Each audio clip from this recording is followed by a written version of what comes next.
Bonjour à tous et bienvenue sur minimachine.net.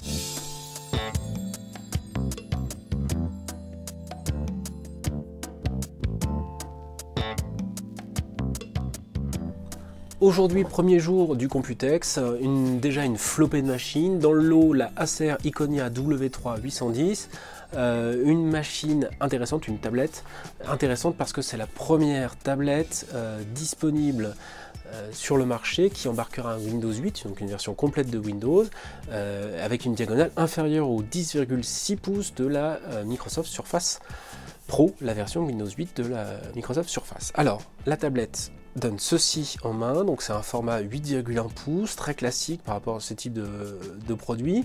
Elle embarque un processeur Intel, un écran 1280 par 800 et Windows 8, donc la version complète de Windows. Mieux que ça, elle est non seulement sous Windows 8, mais elle embarque aussi la suite Office, version familiale de Windows. Une version complète, il y a une clé livrée avec dans la boîte, donc on peut l'activer directement. Elle est vendue 329 €, c'est un tour de force sur le marché, on sent vraiment une volonté de Microsoft de venir sur le marché de la tablette. Ils sentent bien, l'éditeur sent bien qu'il y a réellement besoin de venir s'implanter sur ce marché-là, qu'il ne faut pas laisser uniquement à iOS d'Apple et Android de Google. Donc, un deal prix qui est plutôt bon, 32 Go 329 €, 64 Go 379 €. Il y a une option dock clavier qui est vendue 69 € supplémentaires qu'on peut rajouter, qui n'est pas obligatoire, qui fonctionne en Bluetooth. On peut utiliser n'importe quel type de clavier Bluetooth, mais le dock permet donc de poser la tablette dessus.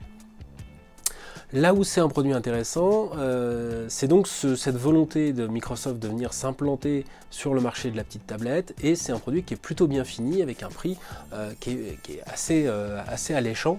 Malgré tout, il y a quelques petits défauts. On va tout de suite faire une petite revue de détail.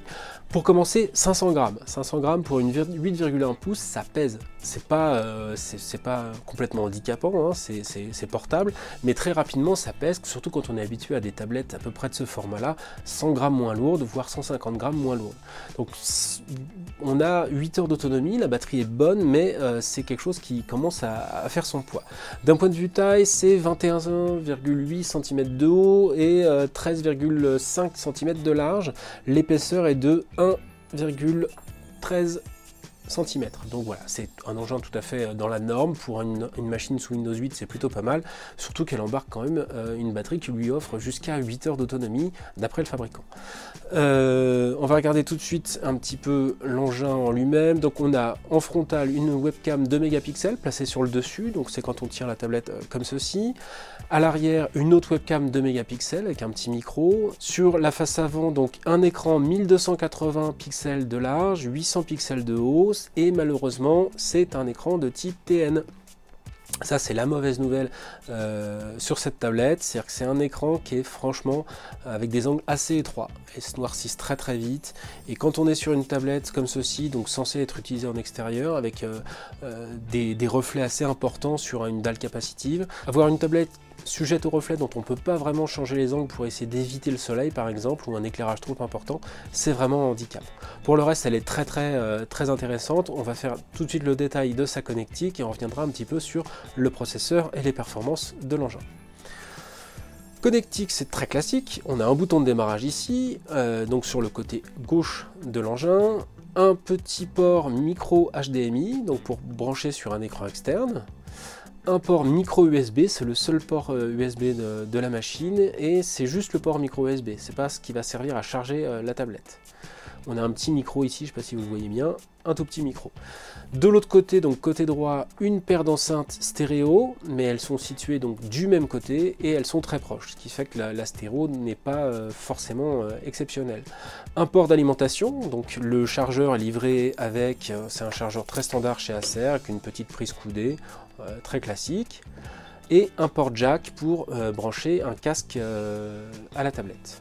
Sur le dessus de l'engin, on retrouve un lecteur de carte micro SDHC, donc pour rajouter très facilement une carte 32 Go par exemple, et les boutons de volume habituels. Sur le dessous, on n'a rien du tout, donc un port USB, une sortie micro HDMI, c'est très classique pour ce type de machine. À l'intérieur de la tablette, on retrouve une solution Intel Atom, donc un Atom Z2760 cadencé à 1,5 GHz, qui peut passer à 1,8 GHz s'il y a besoin. L'écran est très réactif, son capacitif est excellent, donc ça donne une solution qui est tout à fait exploitable hein, pour le surf, pour la bureautique, etc. C'est très bon. 2 Go de mémoire vive, la puce ne saura jamais piloter toutes les applications de Windows 8. On a beau avoir Windows 8, la compatibilité de Windows 8, je mets au défi quiconque de faire une vraie session de Photoshop là-dessus ou de lancer des jeux 3D, ça passera jamais. Par contre, pour des usages basiques, typiquement ce que vise une tablette Android à cette gamme de prix là, on a la possibilité vraiment de faire des choses très complètes. Alors le streaming vidéo fonctionne, ça marche bien, il n'y a vraiment pas de problème avec la machine, elle est très précise, très réactive, etc. Donc ça fonctionne bien.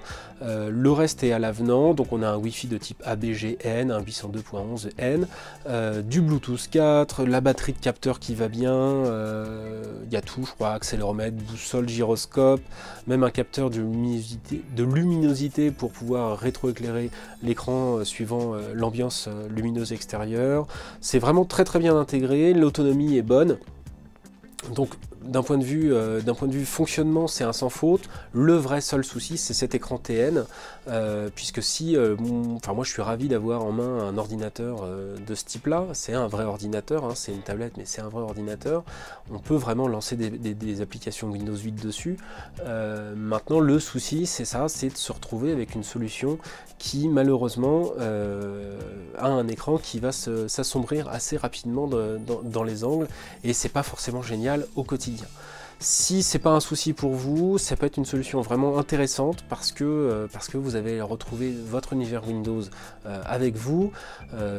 Si vraiment c'est que un usage de surf, vaut mieux opter carrément pour une tablette Android avec un écran IPS, malheureusement. Si Acer avait choisi d'intégrer un écran IPS, quitte à le vendre 20 € plus cher, le vendre 329 €, mais 349, on aurait vraiment un excellent produit. Malgré un poids un petit peu lourd, malgré des capacités qui sont pas forcément géniales, l'autonomie est bonne, la compatibilité Windows est bonne, l'engin est super réactif, c'est très agréable à utiliser. Si vous voulez vraiment retrouver votre univers Windows pour des raisons pro ou personnelles, c'est une solution qui peut vraiment tenir la route, hein. Ça fonctionne bien sous Windows, ça sera jamais un foot de guerre, mais par contre c'est vraiment une solution qui est efficace sous Windows 8.